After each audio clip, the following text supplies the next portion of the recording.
അതെ, ഓരോന്നിനും ഓരോ സന്ദർഭമുണ്ട്. അതൊക്കെ ദൈവനിശ്ചയമാണ്. ഇത്രയും വർഷങ്ങളായിട്ടിത് നടന്നില്ല. ഇപ്പം നടക്കുന്നെന്ന് പറഞ്ഞാൽ, ഇപ്പോൾ ഭഗവത്ഗീതയിൽ പറഞ്ഞിട്ടുണ്ട്, യഥാ തഥാഹി ധർമ്മസ്യ റോണി ഭവിത ഭാരത. കേട്ടില്ലേ? ധർമ്മ സംസ്ഥാപനാർത്ഥായ സംഭവാമി യുഗേ യുഗേ. ഇപ്പോഴാണ് ഇതിനെ സന്ദർഭമായിട്ട് വന്നിട്ടുള്ളത്. ഇവിടെ ബ്രഹ്മാവ്, വിഷ്ണു, ശിവൻ സാന്നിധ്യമുണ്ട്. അപ്പം ഭഗവാനാണ് ഇതൊക്കെ തീരുമാനിക്കുന്നത്. അതിനുള്ള സന്ദർഭം പിന്നെ ഇപ്പോൾ വന്നു ചേർന്നത് അതുകൊണ്ടാണ് അങ്ങനെ സംഭവിച്ചതെന്നാണ് ഞാൻ വിചാരിക്കുന്നത്. മാറ്റം എന്നുള്ളത് അത് ഈ പറഞ്ഞ പോലെ നമ്മളല്ല വന്ന് ഉണ്ടാക്കുന്നത്. അതിനുള്ള കർമ്മം ചെയ്യാനുള്ള അവസരങ്ങൾ ദൈവം തരുന്നു. നമ്മളത് വേണ്ട വിധത്തിൽ നമ്മൾ കർമ്മം നിർവഹിച്ചിട്ടുണ്ടെങ്കിൽ അതിന് മാറ്റങ്ങളുണ്ടാക്കും. ഈ മാറ്റങ്ങൾ എപ്പോഴും ഉണ്ടായിക്കൊണ്ടേയിരിക്കും. അത് നമ്മൾ യത്നിക്കുന്നേ ഉള്ളൂ. പക്ഷേ അതിൻ്റെ പുറകിൽ പ്രവർത്തിക്കുന്നത് ഈശ്വരേച്ഛയാണ്. ഇപ്പോഴാണ് അതിനുള്ള സന്ദർഭം വന്നിട്ടുള്ളത്. മനുഷ്യന് എന്താണ് പിന്നെ ഈശ്വര ഭക്തി എന്നുള്ളതിനെ കുറിച്ചൊക്കെ ഇപ്പോഴാണ് ഒരു സന്ദർഭം വന്നിട്ടുള്ളതെന്നാണ് ഞാൻ പറയുന്നത്. ഭൗതിക ജീവിതത്തിനപ്പുറത്ത് ആത്മീയമായ ചിന്തകളുടെ ഉണ്ടെങ്കിലേ മനുഷ്യജന്മത്തിന് അർത്ഥമുള്ളൂ. അതിൻ്റെ എന്താ പറയേണ്ടത്, പൂർണ്ണത വരും എന്നുള്ളതാണ് പൂർവികന്മാരായിട്ടുള്ള ഋഷിവര്യന്മാരെല്ലാം പറഞ്ഞിട്ടുള്ളത്. അതിൻ്റെ അന്തരീക്ഷത്തിലാണ് ഋഷിമാരിവിടെ പിന്നെ നമ്മുടെ സാംസ്കാരിക നിയമങ്ങളും പൈതൃകവും എല്ലാം ഋഷിമാരിൽ നിന്നുണ്ടായിട്ടുള്ളതാണ്. അതാണല്ലോ അപ്പോൾ ആർഷഭാരതം എന്ന് പറയുന്നത് അതുകൊണ്ടല്ലേ. ഋഷിമാരുടെ തപസ് ചെയ്ത് അവരുടെ മനസ്സിൽ നിന്നും ഉത്ഭവിച്ചിട്ടുള്ള ഒരു സംസ്കാരമാണ് ഭാരതത്തിൽ ഉണ്ടായിട്ടുള്ളത്.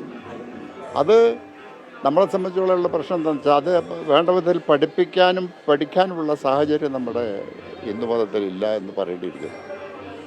അതിൻ്റെ ആവശ്യമില്ല എന്നുള്ളതാണ്. അത് അവൻ്റെ ഇഷ്ടത്തിന്. അതാണല്ലോ സനാതനധർമ്മം എന്നൊക്കെ പറയുന്നത്. നമുക്ക് സ്വാതന്ത്ര്യമുണ്ട്. മനുഷ്യൻ അതിൽ സത്യം പറഞ്ഞാൽ അതിൽ മനുഷ്യനായിട്ട് മാത്രമേ കാണുന്നുള്ളൂ. അതിനപ്പുറത്തേക്കൊന്നും സനാതനധർമ്മത്തിൽ കാണുന്നില്ല. ജാതിമത വ്യത്യാസമില്ലാതെ എല്ലാ മനുഷ്യന്മാരും ഒന്നാണെന്നും എല്ലാവരുടെയും നന്മയ്ക്ക് വേണ്ടി എല്ലാവരും പ്രവർത്തിക്കണമെന്നുള്ളതാണ് അതിൻ്റെ തത്വം എന്നാണ് ഞാൻ മനസ്സിലാക്കിയിട്ടുള്ളത്. അതാണല്ലോ ലോകാ സമസ്ത സുഖിനോ ഭവന്തു എന്ന് പറയുന്നത്. ലോകത്താണ് കാണുന്നത്. സനാതനധർമ്മം എന്തെങ്കിലും ഒരു ജാതിയോ മതത്തിനോ ആശ്രയിച്ചല്ല, ആഗോളതലത്തിലാണ് കാണുന്നതെന്നാണ് ഞാൻ പഠിച്ചിട്ടുള്ളത്. അപ്പോൾ അതുകൊണ്ട് എന്തിനൊരു സന്ദർഭം വരാനുണ്ട്. അത് പഠിക്കാനും ചിന്തിക്കാനും പലരും ജീവിതത്തിൽ മാറ്റങ്ങൾ ഉണ്ടാവുന്നില്ലേ. പലതും പഠിച്ചു അതിന് ശേഷം ഇതൊന്നും ശരിയില്ലാന്ന് തോന്നുന്ന അവസരത്തിൽ മറ്റുള്ള പാഠങ്ങൾ പഠിക്കുന്നു. അങ്ങനെയാണ് പലരും ഈ സന്യാസത്തിലേക്ക് വന്നിട്ടുള്ളതും. പല നാനാവിഭാഗം ജനങ്ങൾ, നാനാജാതിക്കാർ, മതസ്ഥരൊക്കെ ഇങ്ങനെ വന്നിട്ടുണ്ട്. അതിപ്പം ഏത് മതമാണ് നല്ലത് എന്നുള്ളത് പറയാൻ പറ്റില്ല നമുക്ക്. എല്ലാം ഒന്ന് തന്നെ. എല്ലാം ചെന്നെത്തുന്നത് ഇപ്പം പിന്നെ ഗംഗ എങ്ങനെ ഉണ്ടാകുന്നു, ഒരുപാട് നദികൾ വന്ന് ചേർന്നിട്ട് ഗംഗയിൽ വരുന്നു, അത് കഴിഞ്ഞ് കടലിൽ ചേരുന്നു എന്ന് പറയുന്ന പോലെ പല വിശ്വാസങ്ങൾ, പല ജാതികളും മതങ്ങളും ഇതൊക്കെ മനുഷ്യനുണ്ടാക്കുന്നതാണ്. വയലാർ പറഞ്ഞിട്ടുള്ള മനുഷ്യൻ പറഞ്ഞിട്ടുണ്ടല്ലോ, മനുഷ്യൻ മതങ്ങളെ സൃഷ്ടിച്ചു, മതങ്ങൾ ദൈവങ്ങളെ സൃഷ്ടിച്ചു, മനുഷ്യനും ദൈവങ്ങളും ചേർന്ന് മനസ്സ് പങ്കുവെച്ചു എന്നാണ്. ഇതിൻ്റെയൊക്കെ അടിസ്ഥാനം എന്ന് പറയുന്നത് മനസ്സാണ്. നമ്മൾക്ക് എങ്ങനെയാണ് സുഖം ഉണ്ടാകുന്നത്? ഒരുപാട് സമ്പത്ത് കൊണ്ടാണോ? അല്ലെങ്കിൽ ഒരുപാടല്ല, മനസ്സിന് സുഖം ഉണ്ടാകുമ്പോഴാണ് മനുഷ്യൻ സുഖം അനുഭവിക്കുന്നത്. ആ സുഗന്ധത്തിലുള്ള മാർഗം എന്താണെന്ന് ചോദിച്ചാൽ, അതാ ഞാൻ പറഞ്ഞത്, ഭൗതിക ജീവിതത്തോടൊപ്പം തന്നെ ആത്മീയമായ ചിന്തകളും നമ്മളെ മനസ്സിൽ കടന്നുകൂടുമ്പോഴാണ് നമുക്ക് ഈ മതസൗഹാർദ്ദവും ദേശസ്നേഹവും ഇതെല്ലാം ഉണ്ടാകുന്നത്. അത് ക്രിയേറ്റ് ചെയ്യാനുള്ള, അത് ഉണ്ടാകാനുള്ള ചില സന്ദർഭങ്ങളാണ് ഇത്തരത്തിലുള്ള പിന്നെ കുംഭമേളകളും. എന്താ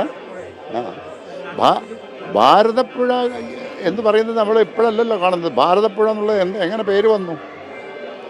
ഭാരതത്തിലെ പുണ്യ നദികളിൽ ഒന്നാണ് ഭാരതപ്പുഴ.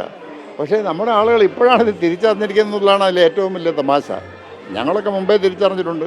കുട്ടിക്കാലം തൊട്ടേ ഇവിടെ വരാറുണ്ട്, കർമ്മങ്ങൾ ചെയ്യാറുണ്ട് നമ്മളെ കാരണവന്മാരുടെ കൂടെ.